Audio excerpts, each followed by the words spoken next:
ইন্নাল্লাহা লা ইয়াহদি মান হুয়া মুসরিফুন কাজ্জাব। নিশ্চয় আল্লাহ তাআলা সীমা লঙ্ঘনকারীকে আর মিথ্যাবাদীকে সৎ পথে পরিচালিত করেন না। এই কথা আল্লাহ তাআলা আয়াতের ভিতরে স্পষ্টভাবে বুঝিয়ে দিয়েছেন। যারা ইসলামের বিরোধিতা করবে হাত দিয়ে মুখ দিয়ে, যারা পা দিয়ে চোখ দিয়ে, আল্লাহ তাআলা তাদেরকে ইসলামের পথে পরিচালিত করবেন না, সঠিক পথ দেখাবেন না। এই জন্য মহান রব্বুল আলামিন যেই কথাটা বলেছেন, এই কথাটা আমরা গুরুত্ব দিতে পারি নাই, আমরা হেলায় হেলিয়ে দিয়েছি আর মনে করেছি শুধুমাত্র পুস্তকের কথা। কিন্তু মহান রব্বুল আলামিন এই মানব জাতিকে সুন্দর করে স্পষ্ট করে বললেন, তোমরা আল্লাহর দ্বীনের দিকে অগ্রসর হও। আল্লাহর দ্বীনের দিকে আসার জন্য আল্লাহ তাআলা আহ্বান করছেন, আল্লাহর দ্বীনকে প্রতিষ্ঠিত করার জন্য আপনার কর্তব্য। আপনি যদি মুসলমান হন, মুসলমান দাবি করেন, তার ইসলাম ব্যতীত অন্য কোন ধর্ম যদি অনুকরণ করেন, আল্লাহ বললেন অমাই ইয়াবতাগি গায়রাল ইসলামি দীনান ফালা ইকবালা মিনহু। যে ব্যক্তি ইসলাম ছাড়া অন্য ধর্ম, অন্য কিছু অনুসরণ করলো, সে আমার দলভুক্তই নয়, সে আল্লাহর বান্দাই হতে পারে না। প্রিয় ভাইরা আমার, বন্ধুরা আমার, বুঝতে হবে সামনে যে আমাদের সামনে একটা বড় দেশ গড়ার যে আমরা হাতে নিয়েছি, সুন্দর দেশ গড়ার যে হাতে নিয়েছি, সরকার ভোটের কথা বললেন, আর আমাদের বাংলাদেশে গণতান্ত্রিক চর্চাই আমরা এই পৃথিবীর জমিনেতে কি চাই, এটাই হলো মূল উদ্দেশ্য। কিন্তু মহান রব্বুল আলামিন বললেন, গণতন্ত্র মানুষের তৈরি হলেও এখানে মুসলমান সংখ্যা তথা হিন্দু, খ্রিস্টান, বৌদ্ধ যে সংখ্যাই থাকুক না কেন, এই সংখ্যার ভিতরে বুঝতে হবে ইসলাম মুসলমানদের জন্য একটা আল্লাহর নিয়ামত, আর এই নিয়ামতকে রক্ষা করার জন্য, আঁকড়িয়ে ধরার জন্য প্রত্যেকটি মুসলমানের কাজ করতে হবে। যে ব্যক্তি মুসলমান দাবি করবে, ইসলাম মানার চেষ্টা করবে না, সে কোনোদিন মুসলমান হতে পারে না, ইমানদার হতে পারে না। এই জন্য বিশ্বাসঘাতকদেরকে আল্লাহ তাআলা সৎ পথে পরিচালিত করেন না। আজকে যে ভোট হবে, ফেব্রুয়ারি মাসের 12 তারিখে যে ভোট, এই ভোটে যারা মুসলমান, এক বাক্যে বলুন তো, যে মুসলমান কোরআন যে আল্লাহ আইন দিয়েছেন, এই আইনে দেশ চালাতে চান কি চান না?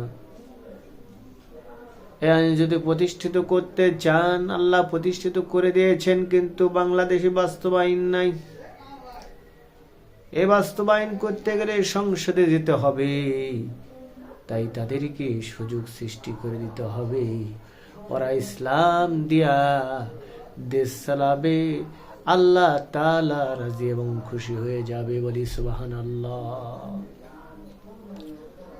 ইসলাম দিয়ে দেশ চালালে, ইন্নাদ দীনা ইনদাল্লাহিল ইসলাম, মনোনীত পছন্দনীয় ধর্ম হলো ইসলাম। এই ইসলাম দিয়ে যদি দেশ চালাই, বাংলাদেশের শান্তি এসে যাবে, বলি সুবহানাল্লাহ।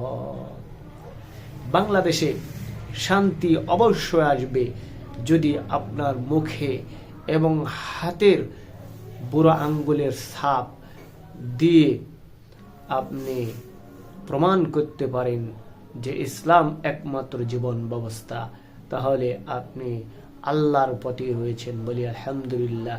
আর মুখে বললেন কিন্তু আঙ্গুলের ছাপ অন্য জায়গায় পড়লো বা তিলদের সামনে পড়লো, আপনি মুসলমান হয়েও ঈমান রাখতে পারেন নাই।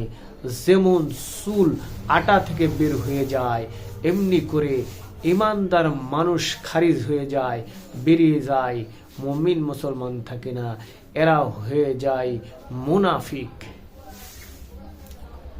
প্রিয় মুসল্লিন কিরাম, বর্তমান সময়ে ইসলাম ইসলাম করে মানুষ, ইসলাম তবু বোঝে না। নারীর পর্দা উঠে গেল, দেখে টিভি সিনেমা,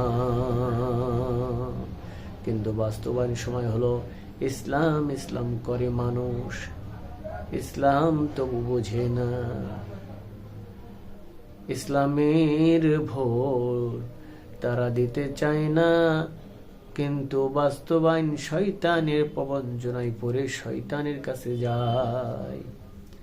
এই জন্য ইসলামকে বুঝতে হবে, ইসলামকে চিনতে হবে, ইসলামকে আঁকড়ে ধরতে হবে, তাহলে আপনি পরিপূর্ণ মুমিন হতে পারবেন, মুসলমান হতে পারবেন। মুমিন আল্লাহ তাআলার কাছে আপনি কাল কিয়ামতের দিন আপনাকে সব আমল দেখানো হবে। আপনার আমল, আপনি যে আমল করছেন সব আমল কিন্তু আল্লাহ তাআলা সেই দিন দেখিয়ে দেবেন। কিভাবে দেখাবেন আপনারা জানেন কি? সেই দিন দেখাবেন, কারো প্রতি জুলুম বা নির্যাতন করবেন না, অত্যাচার করবেন না।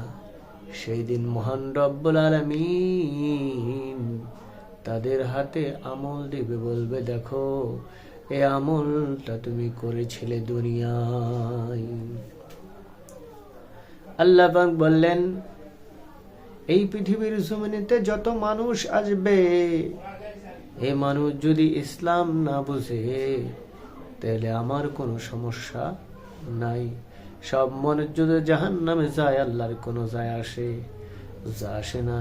সব মানুষ যদি জান্নাতে যায়, আল্লাহর কোনো কিছু হবে।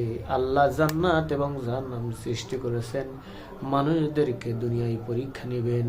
আর বাস্তবে জান্নাত যারা ভালো কাজ করবে, আল্লাহকে মানবে, তারা জান্নাতি, আর যারা মানবে না তারা জাহান্নামী। এই কথা বুঝতে বাংলাদেশের মানুষের এত কষ্ট হয় কেন? আপনি কি জানেন না?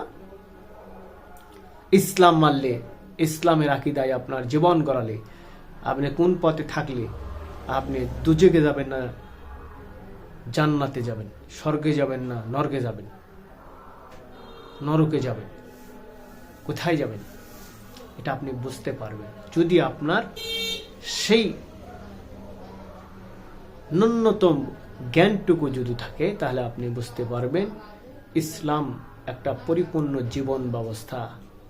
ইসলাম ছাড়া, বিশ্বাস করুন, আজকের এই কথা হয়তো আপনার কানে লাগতেছে, কিন্তু 1450 বছর আল্লাহ রসুল বলে গেছেন ইসলাম ছাড়া কোনো দেশে, কোনো রাষ্ট্রে, কোনো সমাজে শান্তি আসতে পারে না। সেখানে দুর্নীতি হবে। এই যে দুর্নীতি বলছেন না, দুর্নীতি হচ্ছে কিভাবে? এরা হলো দুর্নীতিবাজ। কেন? মুসলমান হয়েও দুর্নীতি করছে কেন? অত্যাচার করছে কেন? নির্যাতন করতেছে কেন? এদের মধ্যে দুর্নীতির বীজ ঢুকানো হয়েছে। ইসলাম তাদের মধ্যে নাই, আল্লাহর ভয় তাদের মধ্যে নাই। যদি আল্লাহ ওই মুহূর্তে দুর্নীতি করতেছে, মুখের জবানটা বন্ধ করে দিত, ওই সময় যদি তাদের হাত অচল করে দিত, তাদের পা যদি স্টপ করে দিত, বাতাসের গতিটা বাড়িয়ে দিয়ে ঝড় তুফান দিয়ে তাদেরকে ধ্বংস করে দিত, এই কথা তাদের অন্তরে কল্পনা আসে না। তাদের লোভ কিভাবে টাকা কামাই করে 10 তলা 20 তলা বিল্ডিং করব, এরকম লোভ নিয়ে তারা দুর্নীতি করতেছে, আখিরাতের কথা তাদের মনের মধ্যে নাই। এক কথাই হলো তাদের মধ্যে ইসলাম নাই, তাই ইসলামের ধারাবাহিকভাবে তারা চলতে চায় না, চলার চেষ্টা করে না। আর এখন যারা ইসলামের বিপক্ষে রয়েছেন এরা প্রত্যেকটি মুনাফিক এবং হলো ইসলামের শত্রু। এই কারণেই তারা মুসলমান হওয়ার পরেও কলমের ঘুঁটা দিয়া ঘুষ নিতে পারবেন না, কলমের ঘুঁটা দিয়া সুদ দিতে পারবেন না, সুদ নিতে পারবেন না। এরা জুলুম করবে, ইসলাম নাই, মনের মধ্যে ইসলাম নাই, কোরআন নাই, এরা ইসলামের শত্রুতা করে। বুঝতে হবে এদের ভেজাল আছে। এজন্য আমরা সকলেই ইসলামকে মূল্যায়ন করব, ইসলামের পথে থাকব। এই বলে আমার বক্তব্য শেষ করছি। আসসালামু আলাইকুম ওয়া রাহমাতুল্লাহি ওয়া বারাকাতুহু।